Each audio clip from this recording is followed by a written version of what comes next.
નમસ્કાર દર્શક મિત્રો, આપ જોઈ રહ્યા છો Banas crime 24 news Gujarati channel. હવે જોઈએ આજના મુખ્ય સમાચાર।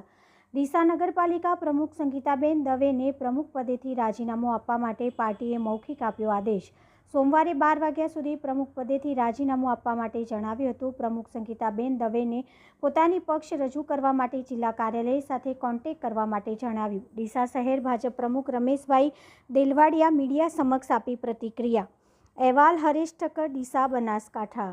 हाँ, एमने घरे जईने मौखिक सूचना अमने आपी दीधी छे અને आज 12 वाग्या सुधी सोमवार 12 वाग्या सुधी अमने राजीनामું આપી દેવાનું। એમનો જે પક્ષ મૂકો હોય ભારતીય જનતા પાર્ટીના જિલ્લા અધ્યક્ષ રાજીનામું પક્ષ મૂકી શકે છે। સાહેબ, રાજીનામું આપવા પાછળ અને પાર્ટી તરફથી તેમને આ આદેશ આપ્યો, એની પાછળ શું કારણો કે ભારતીય જનતા પાર્ટીનો વિષય છે અને અમે અમારું કામ કરી દીધું છે। હવે અમને રાજીનામું આપવાની બાકીની પ્રક્રિયા ભારતીય જનતા પાર્ટી દ્વારા જે સૂચના છે એ પ્રમાણે થશે।